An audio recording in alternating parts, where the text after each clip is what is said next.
세상에는 우리가 상상하기도 어려운 가격의 음식이 있습니다. 한 접시에 수백만 원이 넘는 음식부터 커피 한 잔에 수십만 원을 내야 하는 경우까지 있죠. 그런데 이상하지 않으세요? 똑같이 먹는 음식인데 어떤 음식은 몇천 원이면 먹을 수 있고 어떤 음식은 왜 수백만 원까지 가격이 올라갈까요? 오늘은 단순히 비싼 음식의 가격표를 보는 것이 아니라 도대체 음식에 어떤 가치가 더해지면 그렇게 비싸지는지 이야기해 보겠습니다. 그렇다면 실제로 세상에는 얼마나 비싼 음식들이 있을까요? 우리가 흔히 생각하는 고급 음식이라고 하면 스테이크나 캐비아, 트러플 같은 음식을 떠올릴 수 있습니다. 그런데 세계에는 이보다 훨씬 더 놀라운 가격을 가진 음식들이 있습니다. 먼저 많은 사람들이 고급 음식의 대명사로 생각하는 것이 바로 캐비아입니다. 캐비아는 철갑상어의 알을 소금에 절여 만든 음식인데 특히 희귀한 철갑상어에서 얻은 알은 엄청난 가격에 거래되기도 합니다. 왜 이렇게 비쌀까요? 가장 큰 이유는 생산 자체가 쉽지 않기 때문입니다. 철갑상어는 성숙하는데 오랜 시간이 걸립니다. 어떤 종류는 알을 얻기까지 수년에서 십수년을 기다려야 하기도 합니다. 즉, 오늘 물고기를 키워서 내일 알을 얻는 구조가 아닙니다. 오랜 시간 사육하고 관리해야 하고 그 과정에서 들어가는 비용도 상당합니다. 게다가 모든 알이 똑같은 가치를 가지는 것도 아닙니다. 알의 크기와 색깔, 입자의 상태, 맛과 향, 가공 방법 등에 따라 가격이 크게 달라질 수 있습니다. 결국 우리가 작은 숟가락으로 떠먹는 캐비아 한 입에는 단순한 생선 알 이상의 시간이 들어있는 것입니다. 이번에는 트러플을 보겠습니다. 땅 속에서 자라는 버섯인 트러플은 일반적인 버섯과는 가격 차이가 상당합니다. 특히 특정 지역에서 발견되는 희귀한 트러플은 수확철이 되면 사람과 탐지견이 함께 숲을 돌아다니며 찾아야 합니다. 그런데 여기서 재미있는 점이 있습니다. 트러플은 마트에서 사과처럼 오늘 몇 개 수확했습니다 라고 쉽게 공급할 수 있는 식재료가 아닙니다. 자라는 장소를 예측하기 어렵고 자연환경의 영향을 많이 받기 때문입니다. 그래서 좋은 트러플을 발견하는 순간 그 자체가 하나의 사건이 되기도 합니다. 어떤 트러플은 경매에서 엄청난 가격에 거래되기도 합니다. 그런데 이런 가격을 보면 한 가지 의문이 생깁니다. 정말 그만큼 맛있어서 비싼 걸까? 반드시 그렇다고 말할 수는 없습니다. 음식의 가격에는 맛뿐만 아니라 희소성과 이야기가 함께 들어가기 때문입니다. 이번에는 조금 다른 음식으로 넘어가 보겠습니다. 바로 고급 초콜릿입니다.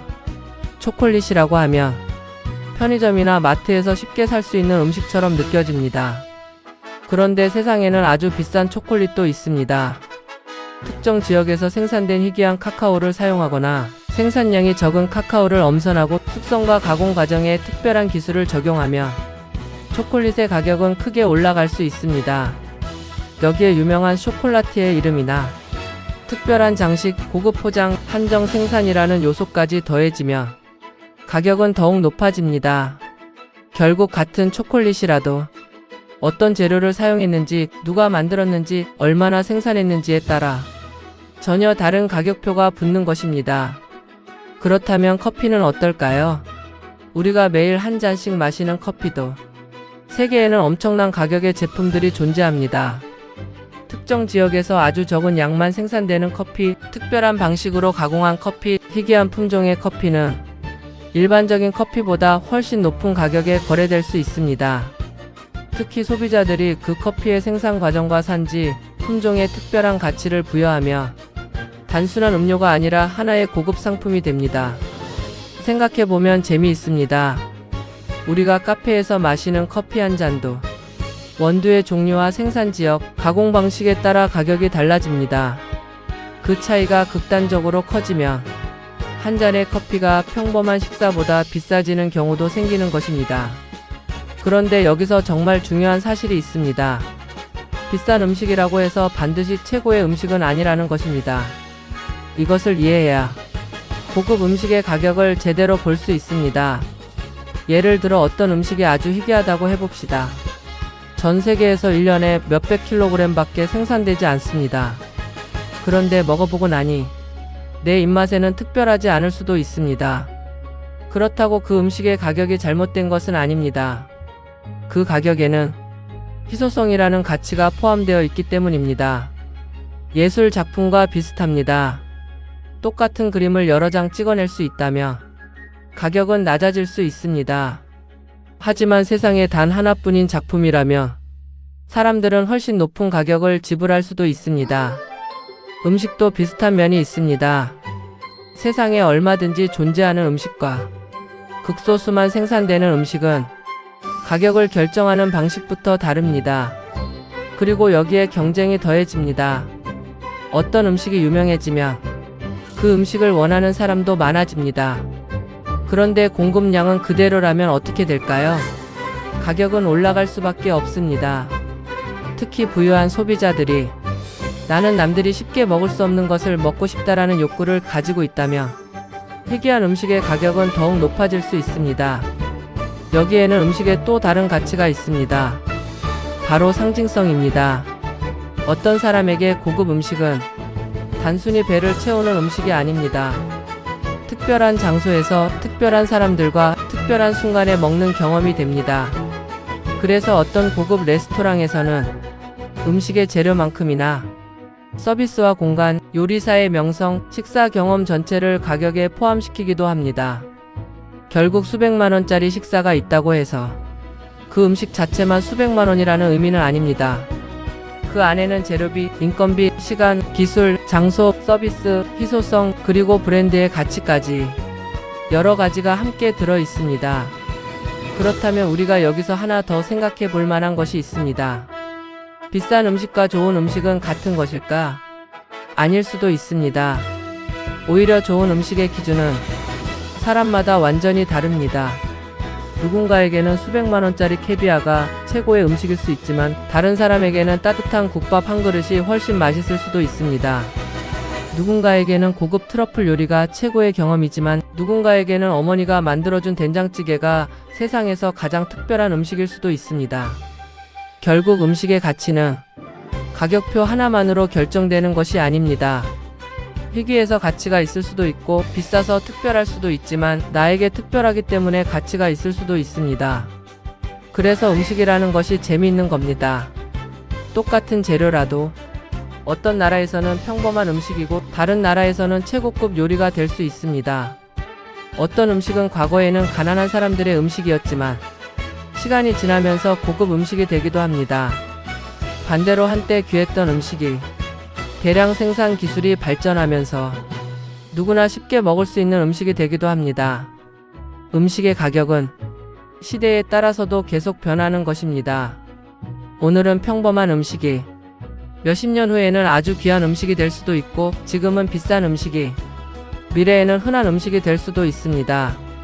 그러니까 다음에 식당 메뉴판에서 유난히 비싼 음식 하나를 발견한다면 단순히 이렇게 생각하지 마세요. 비싸네. 그 음식이 왜 비싼지 한번 생각해 보세요. 얼마나 적게 생산되는지, 얼마나 오래 기다려야 하는지, 어떤 지역에서 만들어지는지, 어떤 기술이 필요한지, 그리고 그 음식에 어떤 이야기가 담겨 있는지. 그러면 단순한 가격표가 전혀 다르게 보일 수도 있습니다. 세상에서 가장 비싼 음식은 어쩌면 가장 맛있는 음식이 아니라 가장 희귀하고 가장 만들기 어렵고 가장 특별한 이야기를 가진 음식일지도 모릅니다. 그리고 우리가 평범하게 생각했던 음식 하나에도 누군가에게는 수백 년 동안 이어진 역사와 수많은 사람들의 노력 그리고 쉽게 얻을 수 없는 가치가 숨어 있을 수 있습니다. 오늘도 우리가 먹는 한 끼, 그 한 끼의 가격 뒤에는 생각보다 훨씬 많은 이야기가 숨어 있습니다. 여기는 와우리 치픽입니다. 다음에는 또 어떤 음식이 우리의 상식을 뒤집어 놓을까요?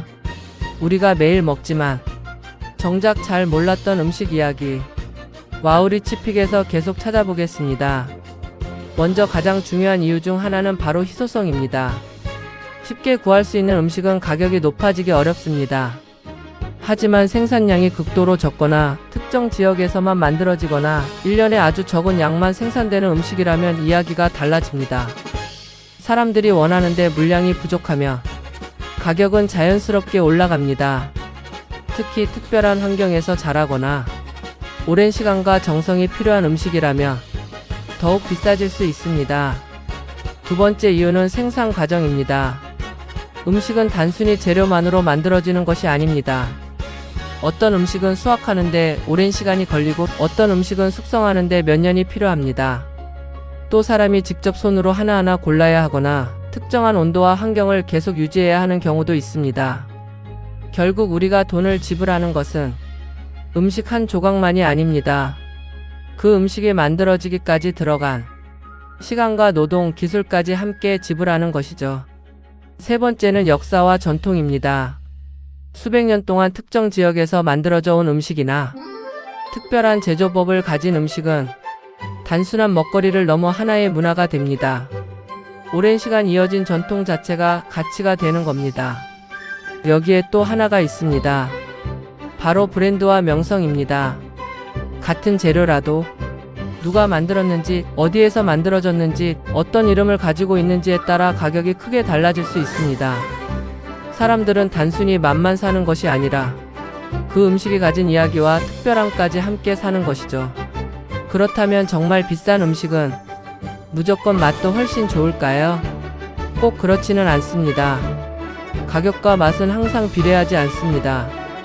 어떤 음식은 희소성 때문에 비싸고 어떤 음식은 생산 과정 때문에 비싸며 또 어떤 음식은 역사와 명성 때문에 비쌉니다. 그래서 수백만 원짜리 음식을 먹는다고 해서 1,000원짜리 음식보다 수백 배 맛있다는 뜻은 아닙니다. 결국 음식의 가격에는 맛 이외에 수많은 가치가 들어있는 것입니다. 그리고 우리가 평소 아무 생각 없이 먹는 음식에도 놀라운 가격의 세계가 숨어 있습니다. 평범해 보이는 커피 한 잔이 왜 어떤 곳에서는 수십만 원이 되는지, 평범한 치즈 한 덩어리가 왜 고가의 상품이 되는지, 과일 하나가 왜 수십만 원을 넘기도 하는지 그 안에는 모두 이유가 있습니다. 희소성, 생산 과정, 시간, 전통, 지역, 그리고 사람들이 그 음식에 부여한 가치입니다. 그러니까 다음에 아주 비싼 음식을 보게 된다면 이렇게 생각해 보세요. 도대체 이 음식에는 어떤 이야기가 숨어 있길래 이렇게 비쌀까? 음식의 가격표 뒤에는 생각보다 훨씬 재미있는 이야기가 숨어 있을지도 모릅니다. 여기는 와우리치픽입니다. 우리가 매일 먹는 음식부터 세상에서 가장 특별한 음식까지 몰랐던 음식 이야기를 찾아 전해드리겠습니다.